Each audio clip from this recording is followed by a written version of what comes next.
لیکن ایک شخص وہ ہے کہ جو کہ اچھے وقت کو تو گزار رہا ہے لیکن نماز کے لیے حاضر نہیں ہو رہا. اس کو اچھی جاب حاصل ہے، اچھی سیلری اس کو حاصل ہے، کاروبار اس کا اچھا چل رہا ہے، صحت اس کو حاصل ہے، اولاد کی طرف سے کوئی ٹینشن اس کو حاصل نہیں ہے، یعنی اولاد کی طرف سے بھی امن و سکون ہے، اولاد اس کی بات مان رہی ہے، جتنی وہ چاہتا تھا اتنی اولاد اس کو حاصل ہو گئی، 4 بچے ہیں، ایک پورا خاندان اس کو حاصل ہے. یہ ساری نعمتیں اللہ تعالیٰ نے اس کو عطا فرمائی ہوئی ہے، لیکن وہ نماز کے لیے حاضر نہیں ہوتا. جب اس کو اتنی توفیق نہیں ہے کہ وہ نماز کے لیے حاضر نہیں ہو رہا، تو ہم اور آپ کیا گمان کر سکتے ہیں کہ وہ بندہ گھر میں بیٹھ کر بغیر کسی عبادت کے لیے اپنے ہاتھ اٹھا رہا ہو اللہ تعالیٰ سے دعا کے لیے؟ اگر اتنا ہی اس کو احساس ہوتا تو نماز کے لیے حاضر نہ ہو جاتا. تو یہ ایک بہت بڑی ہمارے لیے محرومی کی بات ہے کہ ہم نماز ادا نہ کریں. نماز ادا کریں گے تو دعا کی سعادت بھی ہمیں حاصل ہو جائے گی، اور اگر نماز ادا نہیں کریں گے تو دعا کی سعادت سے بھی ہم محروم ہو جائیں گے. اب ایک طرف ہم چاہتے ہیں کہ ہمیں نعمتیں حاصل ہوتی رہیں، نعمتیں ہم پر چھماچم برستی رہیں، لیکن نعمتوں کے لیے ہم سوال اللہ سے نہ کریں تو یہ بڑی حیرت کی بات ہے. اور وہ لوگ کہ جو کہ عبادت کر رہے ہیں، اللہ تعالیٰ نے اتنا ان پر فضل کیا کہ وہ نماز کے لیے حاضر ہو رہے ہیں، نمازیں ادا کر رہے ہیں، لیکن ہم میں سے بہت سارے، میں اور آپ میں سے ایسے افراد ہوں گے کہ جو کہ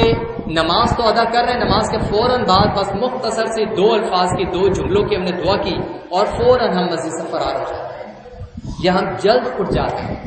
تو جب ہم نے 5 منٹ نماز کے لیے نکالے ہیں تو 2 منٹ اور نکال لیں اور اللہ تعالیٰ سے وہ تمام تر چیزیں مانگ لیں جس کی آپ کو ضرورت ہے، نہ صرف اس دنیا میں بلکہ اصل تو آخرت ہے، آخرت کے لیے. کیونکہ آقا علیہ السلام نے ارشاد فرمایا کہ اللہ تعالیٰ اس بات کو پسند فرماتا ہے کہ اس سے سوال کیا جائے، اس سے اس کے فضل کا سوال کیا جائے. اور اسی ترمذی شریف میں ہی اس کے بعد ہی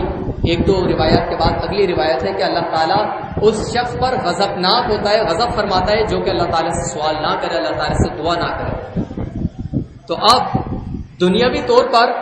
کوئی صاحب ثروت شخص ہو تو آپ نے دیکھا ہوگا کہ جو مالی طور پر کمزور افراد ہوتے ہیں ان کے در پر جاتے ہیں، ان سے مانگتے ہیں،